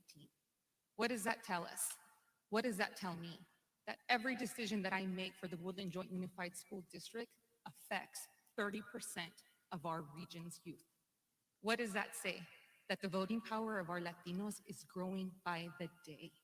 Every day, more and more Latinos are turning 18. Learning that over 500,000 of our region's residents are Hispanic, what does that tell me as a legislative advocate working for the state government for over 10 years? It tells me that we represent the entire population of a state assembly district seat. And I take that and I share it with you, and I just want you guys to really think about how powerful the Hispanic community is in this region. I'm super excited to be here and represent the education perspective on this panel. And to your second question about what am I doing? What do I take from this report? I said it a little bit. I take it with full responsibility that the decisions that I'm making right now during a pandemic are not only for Hispanics, it's for every ethnicity represented on our school districts. It is my responsibility sitting on this panel to leave a message with all of you, to voice your opinions, voice your concerns, not only in the city and state government, but in your local arena with your school districts. Have a voice for your students, because this report tells you that our generations of the future are going to be well represented in the Hispanic background. So I want to stay with you for just a second. As you were growing up, were you determined to make a difference? Because that's what I'm hearing. That's the story I'm hearing, right?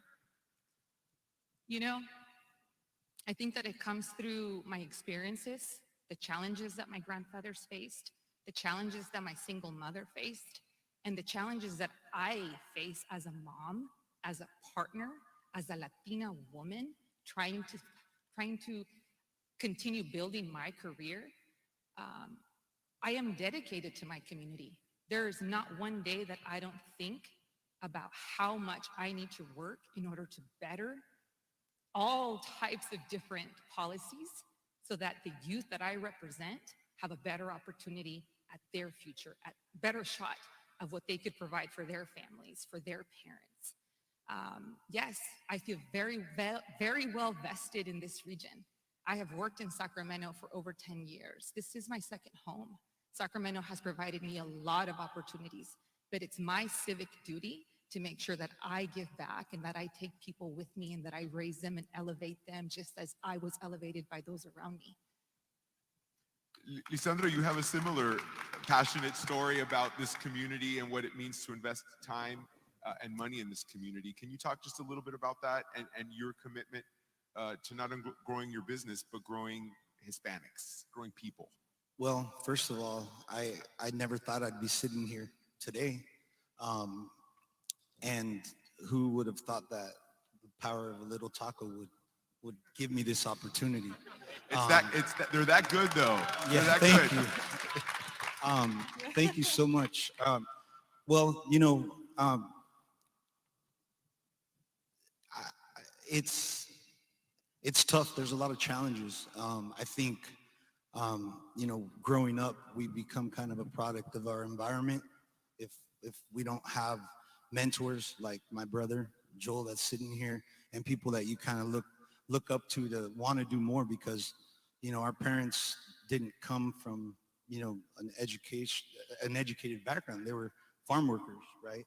And so that kind of gives me hope and gives me a reason to want to make a difference here in the community. I try to mentor my employees. We have over 200 employees now. And looking at the data that was provided, it really validates kind of what we're experiencing. You have to put the time, you have to put the effort into the community, and also share experiences with people so they have hope and they know that there's more than just being somebody that's behind a grill making tacos. We're about creating career paths. It is about developing. It's not so much just a little kitchen job anymore at Chandler's. We're hiring people that are smarter than me that are working for us from a marketing standpoint. We talked about yesterday in a pre-meeting about balancing books and stuff. I still don't balance my own books. Someone does it for me now because I didn't have kind of the know-how. I didn't graduate high school. I got my GED. Education is super important, but it's not for everybody, right? It wasn't for me. I just kind of got lucky, I guess, by having a great support system around me. But I want to give everything back to Sacramento and the region because they've done it for me. So it's super important to give back. So I'm going to correct you on one thing. You didn't get lucky. You worked really hard, right? Because that's what we're taught. We're taught that if we fail, we get back up again and we keep going. And that's the difference. And I know that, and I'm sure you echo this, and I'm sure all of you echo this. I wouldn't be here without the investment that my family, my parents, my mom, my dad made in me in order to be here and build that work ethic and that determination to get to where you are today. So congratulations on that. Thank you. Thank you. Paul, you touch a lot of businesses, right? Because we touch you every day because we turn on the switch and you're there. What do you see SMUD's role in building our economic prosperity here in this region, and how do you see you all moving forward as part of that role? Well, thank you. That's a great question. I mean, certainly SMUD, we're a locally owned nonprofit organization, right? We're a $1.8 billion anchor institution. So we absolutely have, a duty and responsibility to make sure that we improve the quality of life for all communities.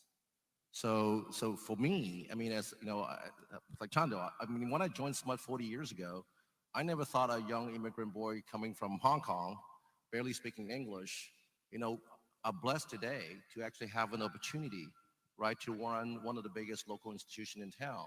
So one of the things that we're doing, we obviously work with like 150 different organizations to think about, well, how does SMUD as an organization really move the dial forward about improving the inclusive economic development? Not just, the folks who actually have it. So I think SMUD, we're one of the funders initially in 2018 with SACOG to look at, what is the prosperity future looks like in the Sacramento region. And the Brookings Institute came back and said there's a huge disparity between the wealthy and the unserved communities. And in fact, that's really what kind of got SMUD into creating our Sustainable Community Initiative. And we have Jose Multipo Mamba, in the audience. That is all his job is right now, is working to say, how do you bring those underserved communities into all the work that SMUD has, into really about, I love the earlier panel talk about the workforce of the future, right? How do you actually use SMUD's influence and our partnerships to create that pipeline? So very proud, in terms of some of the stuff that we've done. For example, we obviously, funded, the Regional Economic Future, Forum. And then we also, work with GSAC in terms of looking what we need to do in terms of Sprint California, because we really believe if SMUD was able to attract businesses and actually create a vibrant small business communities, which a lot of ethnic, business are, I think it's better for everyone. So SMUD, we invest heavily, into making sure that the contracting opportunities for SMUD is available for small businesses and ethnic businesses.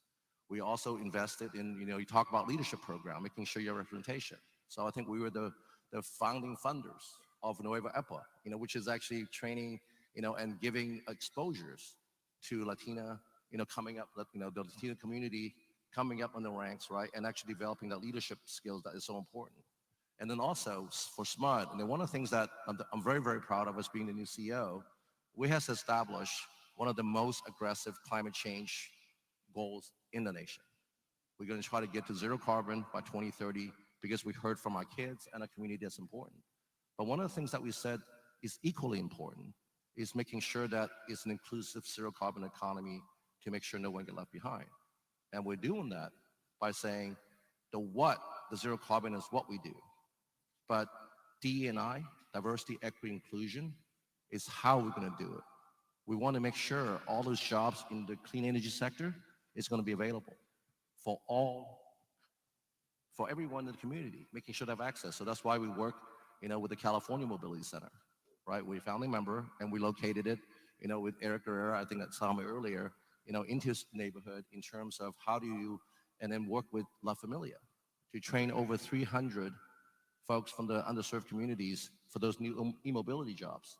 And we're also working with the Power Pathways, where we train over 100, from disadvantaged communities, where 20% is from the Latino communities, to have those power jobs. So I think for SMUD, we have a tremendous amount of responsibility to making sure we create the environment and the inclusive business development, and then also making sure that we fund scholarships, to make sure that underserved communities and members from those communities can actually get the higher education to close that gap. Scott, what are we going to need to do to sustain growth, right? To start it and just really spark it and sustain it so that we're moving in the right direction. And before you answer that, I think one of the really important things that we have to really do is we have to probably do a better job of marketing opportunities like what Paul is talking about so that people know what the opportunities are. And that's the importance of the chamber, right, Kathy? That's the importance of being able to give them a loudspeaker to really be able to engage folks in the community. But Scott, take it away. Well, thank you. And, first I want to give, credit to Paul and SMUD. I've done economic development across the country. This is my 5th state. One more state and I get a set of steak knives. And I've never seen a utility as aggressive to grow the local economy and support the region like I've seen with SMUD. So it's such a great to have a partner like SMUD in the region and being so proactive and engaged on it. But to kind of take the step back, my organization is only 6 years old. We were created as a response to the last recession. The Sacramento region was one of the last major metro areas to recover from the job loss from the Great Recession. And the business community, the civic community, the educational community came together and said, we cannot let that happen again. Because for us to, recognize our opportunity, we need a robust economy. The only way you can pull somebody out of poverty, in my mind, is for them to have a job that provides them that type of living wage. And there are so many things that fall into it to give them that opportunity.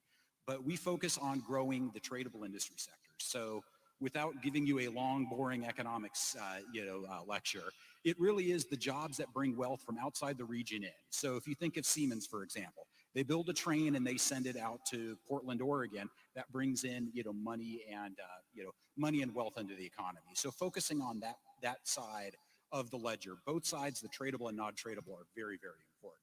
But we really focus on that tradable side. So we can't provide those economic opportunities if the jobs don't exist in our community. If they're not there, it doesn't matter the training or, if that opportunity doesn't provide themselves to get that opportunity, to grow and better themselves. So that's what we're focusing on, and really looking at what are the industries of the future. Looking at, SMUD has made a great investment in the California Mobility Center. How we get around has changed dramatically from the past 10 years, and it's going to change even more dramatically in the next 10 to 20 years. So making sure that the greater Sacramento region, is a player in that. Aggie Square, the University of California at Davis, investing to bring in world-class companies that will create a life science ecosystem. Financial services, again, all these jobs that provide those type of wages. So, that people can, have that opportunity. And then starting to come up with that wraparound. So during the recession, we partnered with the city of Sacramento to create a digital upskill program. So going back to our data and evidence, Brookings Institute came in and said, Sacramento is highly deficient in digital skills. So we partnered with the Urban League, with General Assembly as a boot camp provider, and the city of Sacramento's Economic and Development and Innovation Department to put together a program that created full wraparound services. We got 5,000 applications in 4 days for 40 slots. And we provided a weekly stipend so people could focus full-time on their job, a laptop, a stipend to get internet access, and then job support while they were learning to get their, and then to get that job. And at the end of that 9 weeks boot camp, the average wage of the 37 people that finished, we have no idea what happened to 5 of them. My guess is they got a great job and quit telling us. But, of the 32 that were all placed, their average wage is $48,000, which you're like, well, that's great. But when you figure those are entry-level jobs, what's their wage going to be in 40 years, 50 years? So finding a quick way to get people reskilled, upskilled, to take advantage of that opportunity and to plug in the economy those are the 2 areas that we're focused on to make sure that those opportunities are available so people can leverage and we can grow an economy that everybody can participate in. Miriam, you're hearing a lot today, right? This is like an education on its own. But I'm going to venture a guess here. You're the youngest person on the panel. You're the future, right? Yes. So what are you inspired by today as far as what you're hearing from your co-panelists? And what's your vision of the future? Yeah, honestly, I'm inspired by seeing different people, different faces I've never seen in my life. But it's inspiring to see all the Latinas here have one that's in school, in the school division, because having people of color in higher position, we don't really see that in our community. It's usually doing the hard labor. What I envision for the future is to see more mentors take initiative into going to schools like, oh, hey, I have free time. I want to speak to the young ones. I want to speak to even the older individuals that are still in college and they don't know whether to stay there because they feel out of place. I also see how I see myself later as you guys. You guys are taking initiative to be part of the community and to keep inspiring other people like you were during college or as of now until this day. I see myself reach out to the community of Sacramento. Although I grew up in Los Angeles, California, in the community of Boyle Heights where we're still underrepresented, I want to do the same. I want to stay here in Sacramento, continue educating those individuals who are in the same spot as me. I want to continue to provide for the community down in LA as well, to like, hey, if I can do it, you can do too. I also represent myself as documented. So being in this panel right here, I feel empowered. I feel with so much energy to keep talking and telling you like other individuals who are undocumented, you can do it because look at me. I've gone far from where I started. After high school, I didn't go to college because I never thought that I was able to fit in. And so with the help of Puente, with the help of my peer mentors at SEC, I've been able to plan my future out. Like, I want to help my community. I want to help those who look like me and those who don't look like me. Just because of the skin of my color, the color of our skin, sorry, is not the same, doesn't mean we're not the same. It doesn't mean that we don't have the same goals. So I'm really pushing myself to be like one of you guys here, inspiring, motivating, and giving back to the community so we can prosper together, not just one by one, but together as a team. Absolutely beautiful and completely true. When I was younger, I thought that I had to get a mentor who looked like me, who acted like me, who same skin tone, same background, everything. And guess what? Some of the people that inspired me the most through my life and my career look nothing like me. And those are the situations that I learned the most in. Deborah, do we need to give students a safer place to dream? Dream about the future, dream about their opportunities, and make them realize that there's not just one way to be successful and not just one way to have an impact? Definitely. I think that our schools provide a safe place for our students every day. Given the circumstances, we're in a pandemic right now. Our students were home for quite a while. I do believe all of our schools in our region are back in person. But yes, we need to provide them with a safe space to dream. But that safe space needs the supports and programs in place. We need to be able to provide the mental health support services. We need to be able to provide services for our homeless and our foster youth. We need to make sure that we provide broadband, which was a huge obstacle, right, during the pandemic. But I have to share with you that I'm going to take this opportunity to share that our schools came through during the pandemic. We provided our students with technology aside from internet services, and it was necessary to continue educating them. Now that we're back in person, I have to say that our students are coming back with a lot of hopes and dreams. They're coming back, in my opinion, a lot more humble, a lot more what I think is reset mindset. Parents are excited, but the road is not over. You know, there's a lot ahead in this pandemic. I strive to make sure that all of our students have an equitable opportunity across the board. So by sitting here on this panel, I hope that all of our school districts in our region strive to set equitable support services so that all of our Hispanic students and all of our other students, regardless of background, have a fair shot at seeking and attaining their dreams. And again, it's about educating them of the opportunities, not just the education part, but educating them about the opportunities that are out there, and that you don't have to go to college right after you leave high school, that it's okay to think about it for a hot minute, or it's okay to start a business. Lisandro, last 18 months was not easy, right? In a pandemic, we were in lockdown. You're in the food service industry. Can you tell us a little bit about what you did to survive, what you fought for, and how you continued growth and expansion, even in the midst of everything that was going on?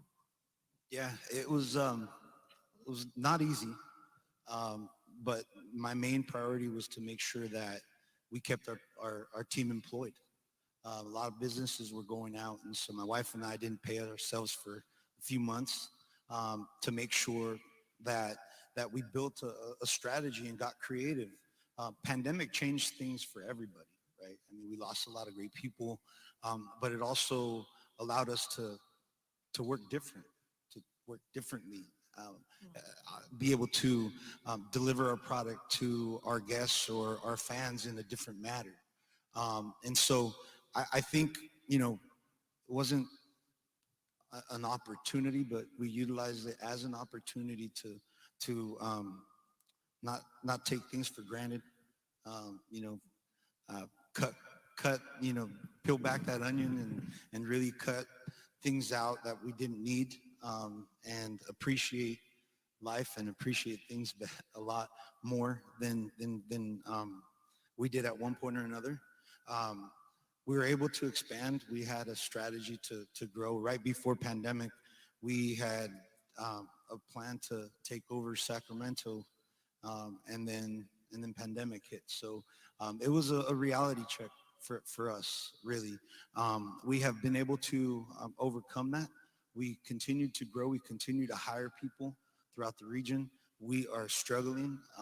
The food service industry has been a very difficult industry right now to find folks, and the primary workforce for us from the farm to the fork and to the table are the Hispanic and primarily Mexican workforce, and so it hasn't been easy, but there have been the ones that stayed working throughout the whole time, right?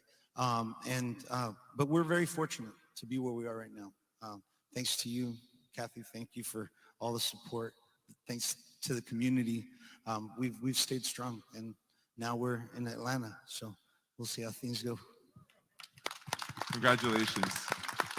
Scott, getting people back to work has been important, huh, after the pandemic? I'm sorry? Getting people back to work. Absolutely. And you've looked at it, the labor participation rate, and that's another positive out of the report. You look at the labor participation rate of the Hispanic community, it is above the regional average and even the national average in the area. And what we're talking about mentors, it made me think of my first mentor in economic development, who quoted General Shinseki, who said, if you don't like change, you're going to like irrelevance even less. And we are in a fundamental part of change right now. And our workforce programs aren't delivering the results that we need them to do. We're going to be short of labor for the foreseeable future. So how do we change and pivot as a region? And the regions that are going to be most successful are going to be the ones that are willing to take a chance to do something different and not be dragged down by criticism. So many things, anybody tries to do something innovative or creative, usually gets pulled down in our 24/7 media cycle bumper sticker type world. So we have to have the perseverance and desire to work together, to make hard decisions, make change, and accept the fact if we're wrong, we can pivot and try to get it right, rather than doing the same thing over and over again and expecting a different result. I think I was told that was insanity. So creativity can be scary for some folks, and change could be scary for some folks. I mean, how often did you ever go to a restaurant before the pandemic and know what a QR code was? A lot of people wouldn't know that you can open up your camera, scan the little doohickey, and it would work, right? It was shocking, but now that's what we all do, and you're probably saving a ton on paper. Yeah, there's been some good stuff that has come from the pivoting, right? Or but yeah, absolutely. My mom knows how to use that now. And, yeah. If you can get your mom to do it, that's impressive. That's absolutely incredible. So I'm going to put all of you on the spot for just a second, and everyone can follow along on page 22 of the. If you don't have the full report, go ahead and ask for it, and we'll hand it to you. But it's the agenda, right? The agenda of how we want to move forward. So I would love to hear from each of you, and Deborah, we're going to start with you. We're just going to head on down the line. On what you think or what you see as the biggest priority on that. I think I probably know which one it is, but I'm gonna let you take off with it. Thank you. I went through this report, and you'll see that I have tabs and I have my notes, and I'm excited to be asked this question. It's probably the most important question this morning. It's important for me to take back to my community and our region the policy recommendation to implement more programs to increase high school graduation rates over the next 5 years. We need to support our students having equitable access to meeting the minimum requirements for admission to CSU and UC, and or graduate from high school with a certification of their choice to enter the workforce right after graduation. It's our responsibility to partner with SMUD and other companies in our region that are willing to foster those relationships for our students. As a region, we must come together, all of us, elected officials, community residents, business leaders, and prioritize education as the #1 policy agenda from this report. Together, we have a commitment to our youth, all of ours, because they are our future leaders. And it's our vested interest and promise to them what we take from this report and what we implement and start working with today. Going down the line? Straight down the line. Perfect. Well, looking at the agenda, it's like, what's your favorite or most important? It's like trying to pick your favorite child. But But from kind of our vantage point, I kind of see two in there is the regional economic development approach. Our organization represents the 6-county region, and it's a collaborative effort. Kind of another parable, I do this a lot of. After World War II, Birmingham, Alabama, and Atlanta, Georgia were roughly the same size economy. You look at them today, Atlanta far exceeds pretty much the entire state of Alabama and is the most important of regional economy in the South. It did that because the business community, the civic community, the educational community, the nonprofit community, all came together to address a challenge and recognize that they have to be inclusive and come up with ideas to grow the regional economy. And that was back in the 40s, and it paid off in spades for Atlanta. But also the future of work. I just talked about it as we need to be open and coming up with new programs because the current ones don't work, and find out that innovative approach in a collaborative and in a collaborative effort. But also looking I 100% agree that the children are our future. We need to focus there, but we also need to be looking at how do we help their parents get out of poverty. Best way to ensure that a child doesn't grow up to be in poverty is to help their parent get out of it as well. So we have to take a multi-pronged, unique approach to all the different challenges that we're facing in the region. And, kudos to the Hispanic Chamber for coming up with an action agenda that has concrete, thoughtful, actionable steps that can be implemented, and recognizing that they're not doing this in a silo, that we're all in this together, and we can only be successful for pulling each other up, not tearing each other down. I have pretty high standards or shoes to fill up. Honestly, for me, as a student, it starts off in education. That's where from K to 12, where we need to focus on after this, then our next step, investing in our resources such as mental health. Our students need a lot of mental health resources, especially going through the pandemic, their parents losing jobs, healthcare insurance, as well as our investing in our community. Investing in our community helps, like Deborah said, Scott said, investing in our community for our children to keep succeeding in school and not have, there's a lot of students that I went with in high school that had to go to work while being in high school. Instead of just focusing into how to apply into a UC system, how to apply to a CC. Investing in our education is how we can prepare for our future. Teaching our students how to navigate the economic system, how to invest within themselves, because our Hispanic culture is so focused within our own little family instead of the community. We need to be a little bit more selfless to invest in one another so we can continue to grow our future economically and also in our education system. Well, I think it's all about education, whether it's financial education or, future work, right? Developing our people. I could just speak to my industry and my whole life, most of it, I've been, more in service just because that's what we're taught. We're taught to work, right? From our parents. And so what I look at is, what's the typical Chando's employee, right? They're working from they're either working from open to close at my restaurants, or they're working half shift with me and another half shift with somebody else. And so I'm always thinking, what are their kids doing, right? We can invest and we definitely have to invest in that 30+% of all the children that are the future of California or this region. Or the United States, of course. But we also need to have services available to my employees, right? So they can help their kids. Because if you help your kids, I just look at like my situation. My parents didn't read. They just relied on me to tell them how I was doing in school. And it was like, hey, go do your homework. That's tu tarea. ¿Hiciste tu tarea? Yeah, I did it, but guess what? I didn't do it, right? And they couldn't check.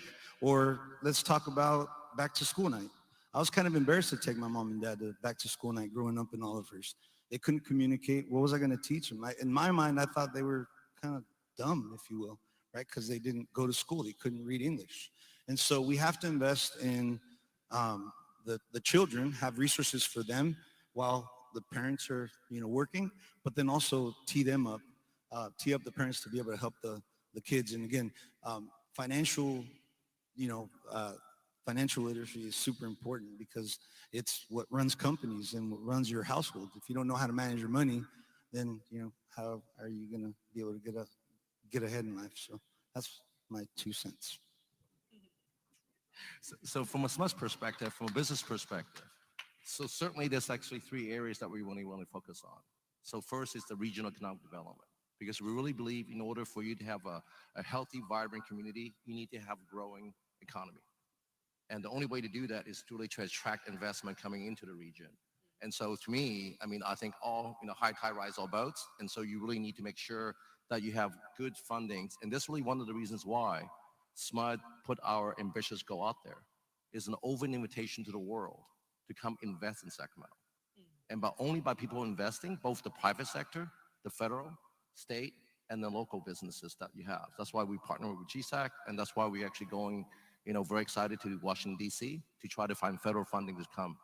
And only by having those funding can you actually have the consistent and significant investment. Because I think we talked to a lot of businesses, right? They says, great, but I need to know. Because one of the worst things for business is the uncertainty of funding. Because if I need to go higher, I need to make capital investment, I need to know the funding is going to be there. And then the third, obviously, you can't run any of the businesses without the workforce of the future. So that's one thing that SMUD is really working very, very hard with our local partners, from the universities, right, to Los Rios, to even unions. We're actually working with the unions to say, how can we develop programs that really have access, create that equal access across all communities? And one of the things that came back to us and said, hey, Paul, that'd be great if you can get, a Turlock Irrigation District, the state, Modesto Irrigation District, Roseville. So when we create a program, there's going to be landing for all those folks that is going to coming out for those programs. So workforce development is probably one of the biggest things. And so for SMUD, we said we're a community-based organization. We want to have a workforce that reflects the makeup of community, because only by doing that can we understand how to best serve them. And if you don't have the education, if you don't have the funding, you don't have the pipeline and the partnership, you're never going to get there. So we do have to do things very differently, because I just had a conversation with the IBW union, manager, and we said, both of us have been in business for over 35 years. And if you look at the makeup, not much difference than when I first joined. So that means you have to think out of the box, be very intentional about how you bring the workforce of the future. So I think the question to ask Deborah, I thought was fabulous, right? Do you want to excite not just the students, you really want to excite everyone coming into the workforce to imagine and dream and be innovative. And the only way to do that is if you create an environment at work and a community that really feel like they belong. They're part of this growth, right? They're part of this prosperity that I think all of us in here want to strive for. And I do want to say special thanks to the Hispanic community and also the Hispanic Chamber, because they have been a great partner with us to try to crack the nut to how do you actually educate and create that equity and also create the exposure on the jobs that's available out there. So for me, it's 3 things. It's about the regional economic approach, right? It's having consistent investment, because you need investment to grow. And then you really need to make sure you have workforce of the future, and the workforce of the future really reflects your community. And I think you heard the earlier panel talked about 60% of the jobs doesn't exist today. So unless you're very intentional from working with the partner with educational systems and the local businesses, how are you going to actually train the workforce of the future, right, to man those jobs that you don't even know exist today? So that's my quick comment. I love everything that you all put out there. Thank you so much for that. And I would like to say one thing, and I think it's something that we heard Lydia talk about, and I think it's something that I heard thread throughout everything that you all said. The biggest investment, and this is for everybody in this room, the biggest investment that we can make is spending time with one another. The biggest investment that we can make is lifting each other up, regardless of what we look like, where we're from, or any of that.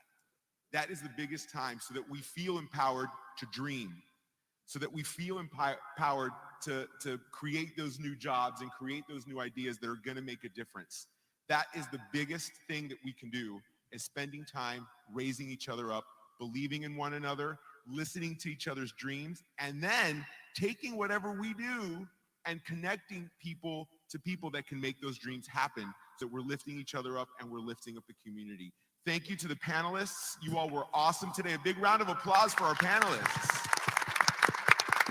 Absolutely incredible. Thank you for all of your insights. Thank you to all of you. Kathy, are you going to come up here for some extra stuff?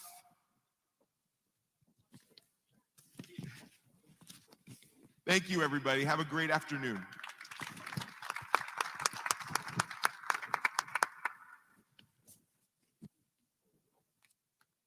To follow Jose, it seems a lot easier from this microphone. So first off, some business.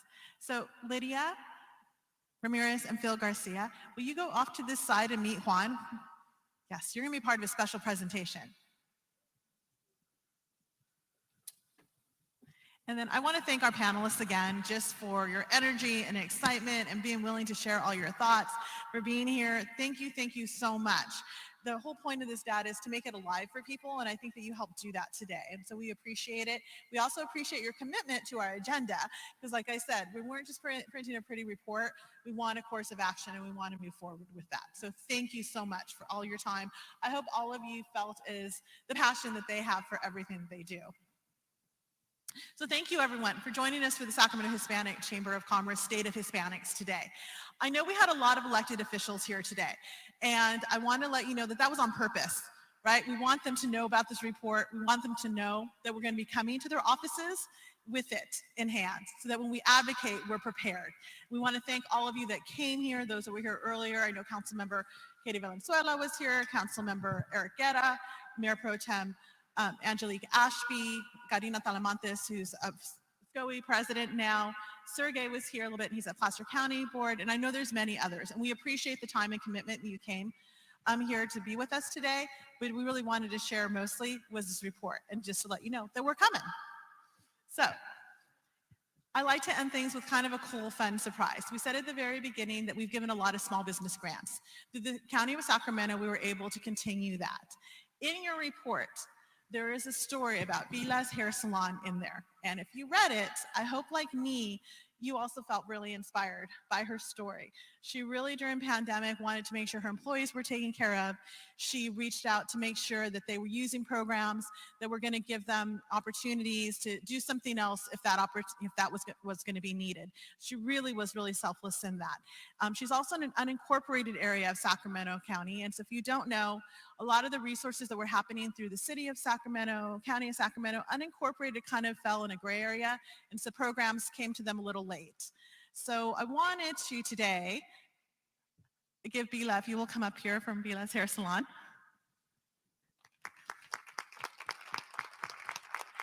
And why I brought Lydia Ramirez, my board chair, and Phil Garcia, my foundation chair, come up here to the front, guys. We want to present her with a $2,500 small business grant. Es para ti. Aquí enfrente? Yeah. Yes. Here's photos. We like to surprise. Be like, so this is one of the things I want to do. I start from the beginning and let you know that we really want to make sure we're supporting our small businesses. If you haven't gotten to her page in the business report, please do. I love what she said, that we need to speak up, we need to get educated, we need to be standing up for ourselves. I took her quote to be, by the way, we need to get loud. So that is really our theme when you're leaving here today. Be loud about this report and the data that's in it. Be loud in advocating for our community. Feel incredible pride about the dynamics that we have, the power that we have, and the influence that we're bringing in. Because it really is here. It's here in our panel. It's here in all of you. And I don't know about you. I don't know where this phrase comes from. It's like we want to move the needle. Maybe it's a thermometer of some sort. But I got to tell you, at this point in time, I want to burst that thermometer. I am tired of just trying to move the needle. So I'm telling you that we're holding each other accountable. We're holding our electeds accountable.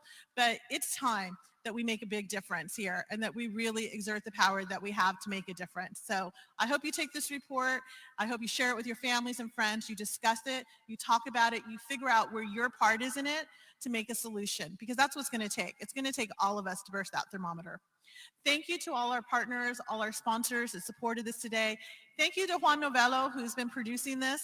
This has been his brainchild in there. We have a fantastic team. You saw Alma and Jenny and Jesse and David. Lily who's been doing all our PR and communications. If you've heard more stories about our small businesses, it's because we're Lily in to do those stories for us. So I want to let you know that your chamber here, the Sacramento Hispanic Chamber, is here to be of service to you. Just like Deborah said, I actually do wake up every day and think, what more can I do to make sure my community is a better place? And that's what I think my purpose is. And I hope that you see in our chamber that we're doing that for you every day. Thank you so much and have a wonderful afternoon.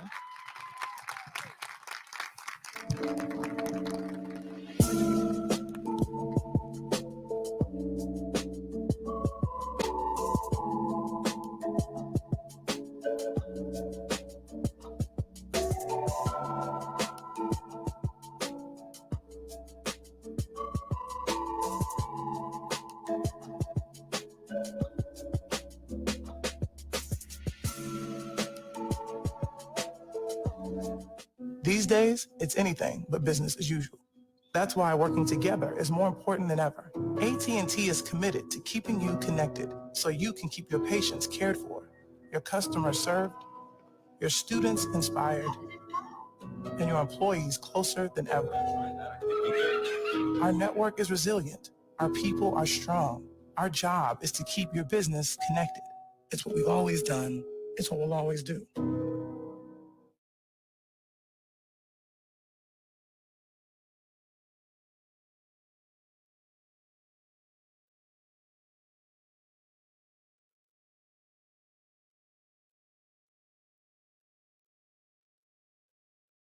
I'm Kurt Rivera, and we're celebrating Hispanic Heritage Month now through October 15th by telling stories about local Hispanic leaders and Hispanic-owned businesses. Watch ABC 10 weekdays and nights for these stories and more. ABC 10, estamos contigo. We're here to service a small business community. Whether you only speak Spanish, you only speak English, whether you're bilingual, whether you're a recent immigrant, whether you've been here several generations, we're here to help you. Juntos Sacramento is Together Sacramento. And it's us saying that we know that together we are stronger and that we're able to do more. We're here to assist you. We're here to be that extra arm for you. We're here to provide the resources, the technical assistance, anything you need. We're going to be sure that we've done everything possible to get you that service. Things are different in a pandemic. So that's why the service is so amplified in this last quarter, because we know that they need that extra help. Everyone, whether you're a retail, whether you are restaurant, whether you are a vendor who services any of these places, you need additional assistance to make sure that you're going to get over this hump. We believe in you, and we're here to support you. And for a long time, there hasn't been actual investment in the Latino community. And so this is significant, and it's for them to know that you're not invisible. We're here to help you. We're here to support you. And we're certainly here to make sure that people know that you are adding to the economic growth of our region. The main success will be when we are here at the end of next year and we're able to say these businesses were able to stay open because we offered them the right assistance, and we were able to help them pivot during a pandemic that was unprecedented, and they're thriving now. And that will be the most success. Their success will be our success.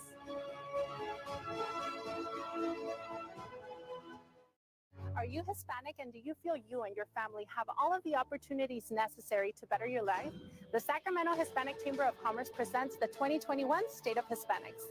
The first economic report shows the true impact the Hispanic community has in the region. Don't miss the 2021 State of Hispanics, Wednesday on Telemundo 33.